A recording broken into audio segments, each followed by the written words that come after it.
Ja, servus Leute, hier ist der Dimi von Watch Illuminator. Ja, ich bin gerade unterwegs, ihr seht hier im Auto und suche mir jetzt ein schönes Plätzchen, um hier meinen schönen Vorspann eben zu drehen für euch. Und ja, heute geht es einfach um die Seiko Sumo Hulk. Ja, und zwar um die neue Sumo. Ich habe auch noch die alte. Und ja, die werde ich einfach mal daneben legen und entsprechend dann mit vergleichen. So, jetzt muss ich ein bisschen aufpassen. Ist Gott und die Welt wieder hier unterwegs. Wundervolles Wetter, muss ich ausnutzen. Daher gehe ich eben auch raus mit euch.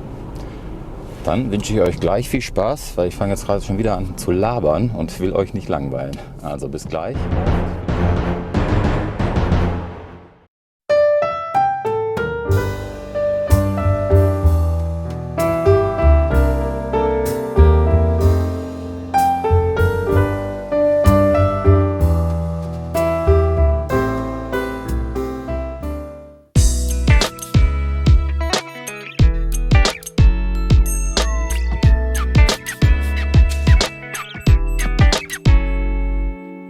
Ja, hallo Leute, hier ist der Dimi von Watch Illuminator und ich bin jetzt draußen hier, wunderschönes Wetter, schöner Tag und wollte euch mal ganz kurz, ja, wie schon angekündigt, eben die Seiko Sumo einmal kurz zeigen.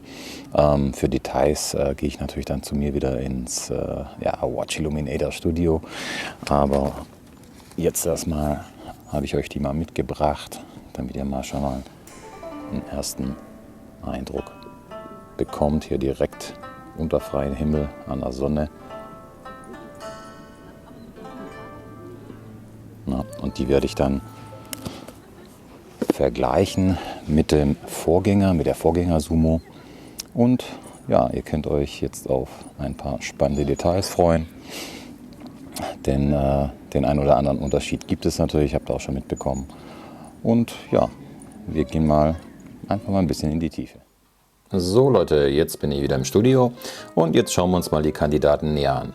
Fangen wir gerade mit der, ja, mit der Seiko Hulk, Sumo Hulk an. Ich halte euch die mal ein bisschen in die Kamera, damit ihr die näher betrachten könnt. Und ja, werde mal hier meine Schwärmereien für dieses wunderschöne Grün los. Also ich finde das fantastisch, als ich die schon ausgepackt habe. Ich finde das, wow, wow, einfach... Das ist so edel und das kann sehr lebendig sein, ne? Auch wiederum total souverän. Das Ziffernblatt teilweise von schwarz-grün, ja, bis dann grün oder eben dann ganz schwarz. Das ist schon ein sehr interessanter Effekt. Da haben sie sich echt viel Mühe gegeben und das gefällt mir wirklich außerordentlich gut. Ansonsten, wie man es wirklich gewöhnt ist von der Seiko Sumo Serie, absolut top verarbeitet. Ja, sehr gute Materialien, wie immer verwendet. Ja, also gibt es gar nichts. Das ist richtig, richtig, richtig toll geworden wieder. Ja, also muss man wirklich sagen. Ja, also gibt es sonst irgendwie eine Besonderheit, die ich jetzt noch loswerden will, bevor wir den Vergleich antreten mit der alten Sumo? Eigentlich nein, nur dass man sich... Ja, die muss man haben. Ja, also die muss man haben, muss ich jetzt schon so sagen. Die finde ich richtig spitze. Ja, bin froh, dass ich sie mir gekauft habe und ja, also auf jeden Fall mega. Wirklich mega. So, genug geschwärmt. Ich mache hier mal kurz auf, dann kann ich nämlich beide besser in die Hand nehmen und zeige euch mal die beiden jetzt mal nebeneinander. So, einmal hier SPB 103 und einmal hier die alte Sumo SPDC 031. So, ich habe die jetzt mal hier in ihren Positionen, Zeigerpositionen mal gestoppt, damit wir einen vernünftigen Blick drauf haben. Und ich zeige euch jetzt mal die Unterschiede. Also auf den ersten Blick, auf den ersten schnellen Blick sieht man ja nicht direkt einen Unterschied zu den beiden. Also das Grunddesign ist ja wirklich gleich geblieben, ne? Gehäuseform und solche Dinge. Aber es gab eben doch hier und da kleine Feinheiten, ein kleines Facelift bei der neuen. Das sehen wir besonders gut eben hier oben an dem Marker hier.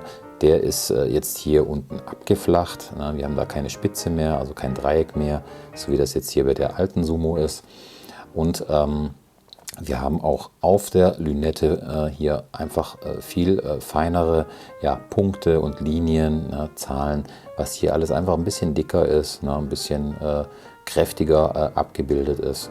Das erkennt man eigentlich ganz gut und relativ schnell.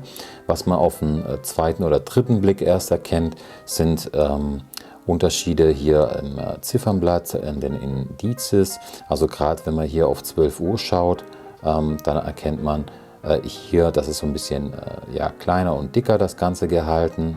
Und hier wiederum bei der neuen, da ist das einfach ein bisschen schlanker schon, ein bisschen schmaler gehalten. Dasselbe sehen wir hier dann auf 9 Uhr oder auf 6 Uhr. Da ist das halt ein bisschen dicker und ein bisschen kürzer das Ganze. Hier ein bisschen länger, ein bisschen schmaler eben. Alles ein bisschen filigraner gehalten. Also mich erinnert das in erster Linie, also hier gerade die Form, ich halte mal gerade die ein bisschen mehr in die Kamera, damit ihr das besser seht. Also diese dicken Indizes, ein bisschen an die alte Omega Seamaster, die das ja auch so in die Richtung hat, so ein bisschen dicker halt, ein bisschen prägnanter. Und wenn ich dann jetzt die hier vergleiche, die neue Sumo, die geht dann einfach mehr in Richtung Rolex Submariner Style, so ein bisschen einfach zur Spitze mehr hin, ein bisschen schlanker das Ganze. Ja, also ich denke, das kann man so ganz gut vergleichen. Was hat sich noch geändert? Ansonsten haben wir die Zeiger, die sich noch verändert haben. Also hier ganz deutlich zu sehen, haben wir eine Teilung hier im Stundenzeiger bei der alten Sumo. Da ist wie so ein kleines Dach drin, wie so eine Spitze hier abgebildet. Und hier haben wir eine Linie, die auch in der Spitze endet. Ich tue es mal so versuchen, mal ein bisschen näher an die Kamera zu halten. Da sieht man das, denke ich, einigermaßen gut. Also hier in der Mitte vom Stundenzeiger sehen wir dieses Chromelement, was zu einer Spitze sich dann ausformt am Ende. Und hier eben dieses kleine Dach, sage ich jetzt mal. Der Minutenzeiger bei der alten Sumo, der ist, wie ihr sehen könnt, der läuft hier so ein bisschen breiter nach hinten aus. Also wir haben hier keine parallelen Linien, die direkt nebeneinander parallel laufen. Das ist allerdings hier der Fall bei der neuen.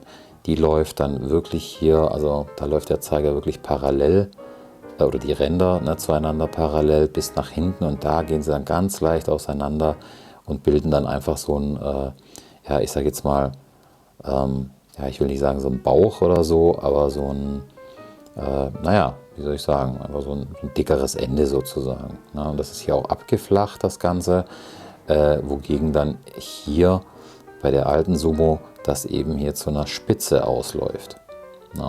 Und genauso auch beim Stundenzeiger läuft das zu einer Spitze aus.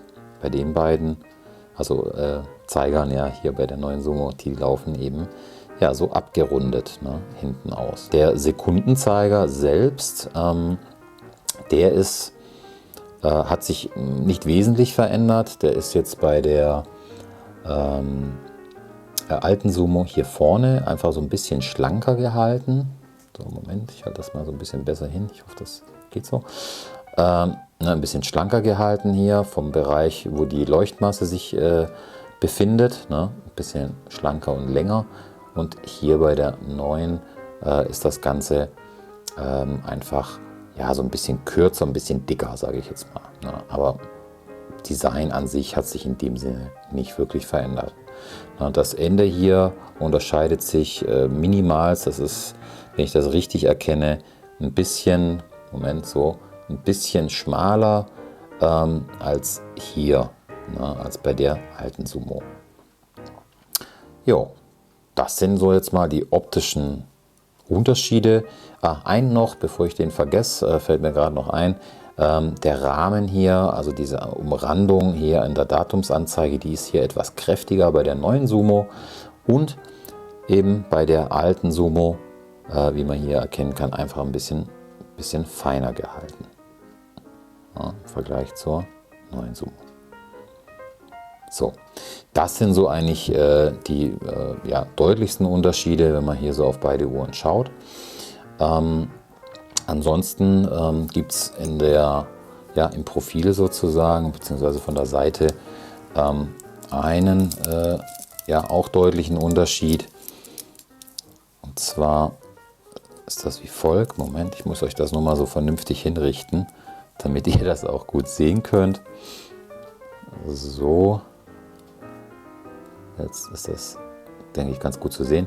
Also ihr erkennt, dass hier bei der alten Sumo hier unten dieses S auf der Krone noch drauf ist. Und das ist eben bei der neuen Sumo leider gar nicht der Fall.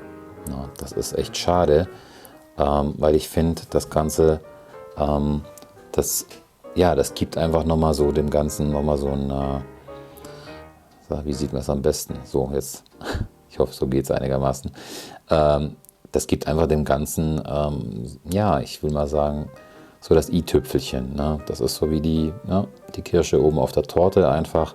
Das sieht einfach edel aus, das sieht gut aus und das vermisse ich. Also das finde ich sogar doof, dass das da nicht drauf ist. Finde ich schade.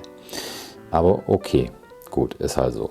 Ansonsten beide haben eine verschraubte Krone. Das hat sich also nicht geändert. Und auch beide, wie man sieht, ein Sekundenstopp, ne, vom Kaliber her. Da gehe ich auch gleich drauf ein. Es gibt noch zwei wesentliche Unterschiede im Material. Einmal haben wir hier bei der neuen Sumo ein Saphirglas verbaut jetzt und hier bei der alten eben noch ein Hardlex-Glas. Die Lünette der alten Sumo besteht aus Aluminium und hier haben wir bei der neuen eben eine Stahllünette. Finde ich ein bisschen auch schade, muss ich sagen, muss ja nochmal meckern. Also hier wäre eine Keramiklünette echt angebracht gewesen. Wenn ich schon Saphirglas verbaue, dann kommt gleich eine Keramiklünette, dann ist das echt abgerundet, das Ganze. Zusammen mit dem hübschen S auf der Krone, ja, dann wäre das doch perfekt. Oder was meint ihr? Also Keramik ja, nein, S auf der Krone ja, nein. Ja, also sagt mir mal eure Meinung, schreibt es mal direkt dann hier unten in die Kommentare mal bitte rein, was ihr dazu denkt. Ja, ansonsten, jetzt gehen wir ans Eingemachte. Das Kaliber, was wir hier haben, jetzt bei der Sumo, ne, bei der alten Sumo, ist das 6R15 Kaliber mit einer Gangreserve von ca. 50 Stunden, was auch schon ganz ordentlich ist. Ne, also etwas mehr wie 2 Tage. Und hier bei der neuen haben wir das Kaliber 6R35. Und das kommt auf eine Gangreserve von rund 70 Stunden. Also das sind schon fast 3 Tage. Na, also das ist schon auch eine Ansage, muss man sagen. Also ganz toll, auf jeden Fall vom Kaliber her. Tolle Aufwertung, ohne Frage. Genau, ja, Lünetten, beide, das hat sich eigentlich so nicht verändert, sind nur links drehbar, also in eine Richtung. Und das Einzige, was ich jetzt hier so rausgehört habe, ist einfach, dass die Lünette ein bisschen dumpfer klingt wie die Lünette. Das ist jetzt nicht wesentlich, aber ich kann es euch auch mal vormachen. Erstmal bei der neuen.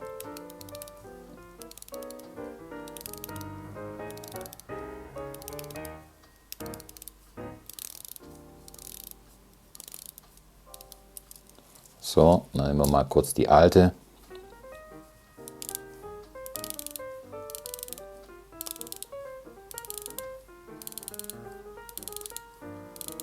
Also die klingt halt ein bisschen höher, ein bisschen, ich sage jetzt ein bisschen holziger sozusagen, ja.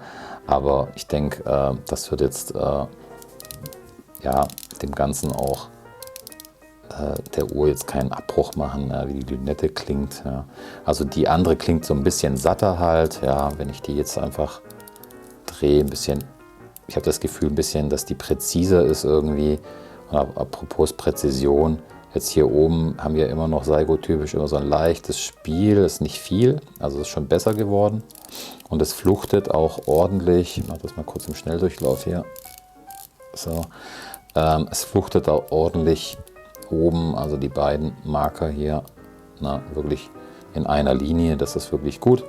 Ist bei der allerdings auch so, aber passt trotzdem ein bisschen auf, dass ihr eben auch ein Modell erwischt, wo das vielleicht einfach auch vernünftig aufeinander eben in einer Linie steht. Das ist nämlich ja so eine kleine Seiko-Schwäche. Ja, bei allem anderen, was sie echt toll hinkriegen, das kriegen die irgendwie nicht auf die Reihe. Ja. Oder nicht so oft.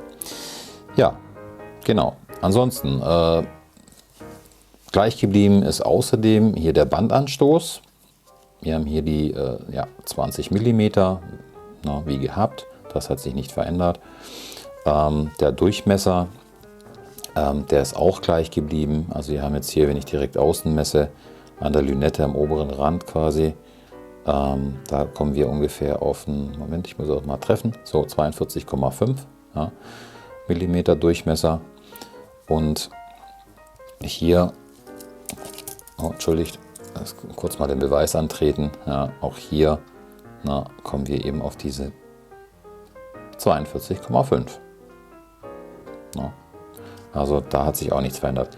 Allerdings in der Höhe ist es so, dass die neue einen halben Millimeter niedriger ist als die alte hier. Also wenn ich das jetzt genau hinhalte und das genau hinhaut, ihr seht, die hat 13, habe ich ganz genau erwischt, wie es aussieht. Und die alte hat, sage und schreibe, 13,5. Also ein halber Millimeter.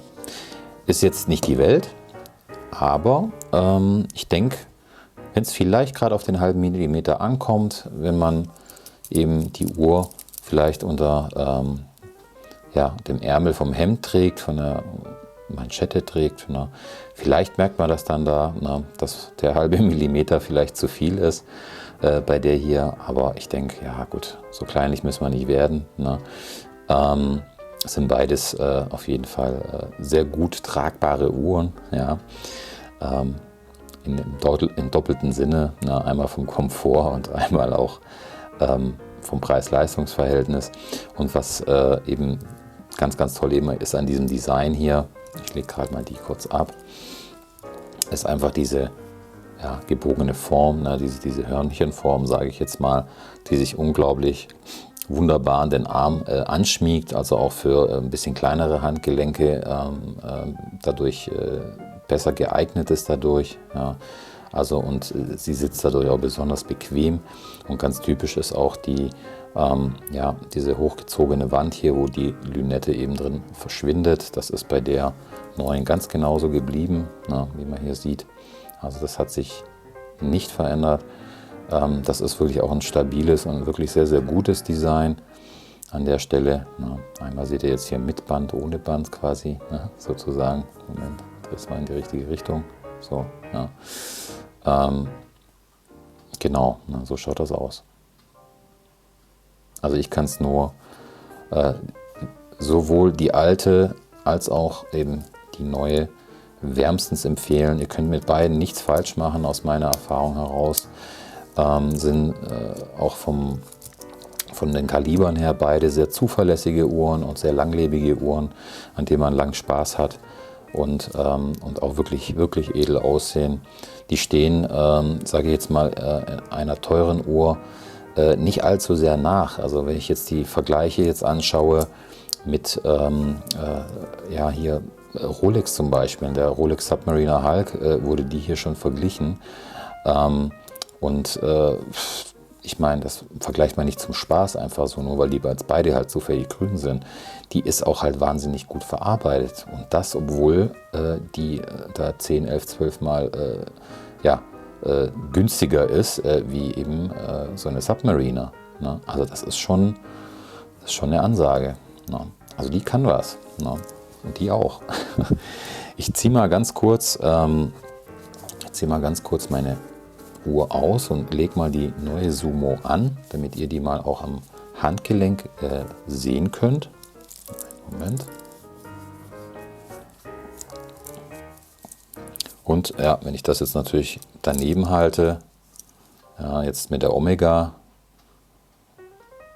ja, also ihr seht, die sehen auch beide, also die ist natürlich klar, man weiß, es ist teuer und edel und alles, ja, und so weiter, aber schaut euch mal die dann daneben an. Ja, also schon macht trotzdem richtig was her. Ne? Also die sieht nicht billig, viel billiger aus oder total billig aus dagegen gegen die hier. Ne? Also, wie gesagt, toll. Ne? Einfach nur toll. So, ziehe ich mal kurz an.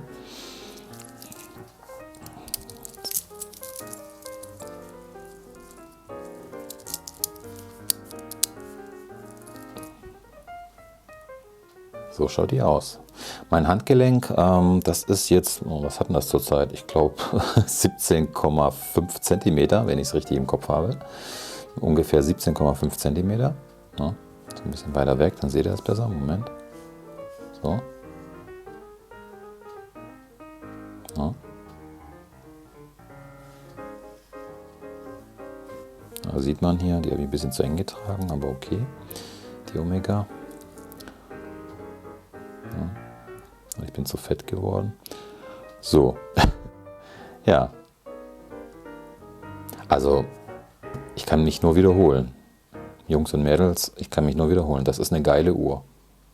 Das ist eine geile Uhr, die ich echt empfehlen kann. Also wenn ihr sie euch schnappen wollt und drüber nachdenkt, gibt es nicht viel zum drüber nachdenken. Na, oder natürlich auch dann die hier eben. Na, die jetzt natürlich deutlich günstiger ist. Na, ein gutes Stück. Ich halte die mal so drüber. Bisschen bescheißen. Ja, also Wahnsinn. Ja, also es ist toll. Auf jeden Fall ganz arg toll. Und ja, mehr kann ich nicht dazu sagen. Sonst wiederhole ich mich bloß und gehe euch auf die Nerven. Ja. Richtig gut. Weiterhin, was ich nicht erwähnt hatte, das gleiche Band, also soweit mir bekannt, hat sich das auch nicht verändert. Ja, das ist gleich geblieben. Ja, also im Vergleich zur alten jetzt hier, das hat sich jetzt nicht wesentlich verändert, das Band. So, Moment, mein Handschuh. Ich mag das jetzt hier nicht. Da ist ein Kontrast einfach auch besser, wenn ich die in der Hand halte. Das ist nicht, weil das gute Edelstahl sich abnutzen könnte. Ja,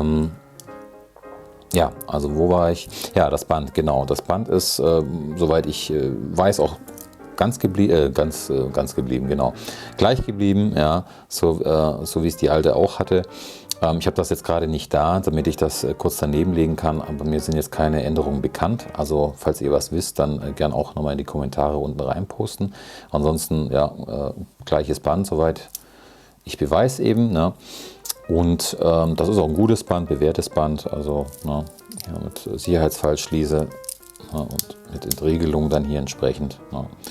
Und ja, beide haben dann auch ganz normal dann die Taucherverlängerung, na, das ist auch gegeben. Also alles drum und dran und drin, alles wunderbar. Ja, das würde ich sagen, soll es gewesen sein. Also mehr fällt mir jetzt auch nicht ein. Ich denke, wir haben alles so ziemlich besprochen hier. Eine Sache vielleicht noch, die darf und will ich euch auch gar nicht vorenthalten. Wir nehmen das auch gleich mal hier die Gelegenheit mal wahr und tun mal die Omega hier mal daneben legen. Ganz wichtig, ja hier, die Leuchtmasse. Da gucken wir jetzt mal gleich mal, was die so können.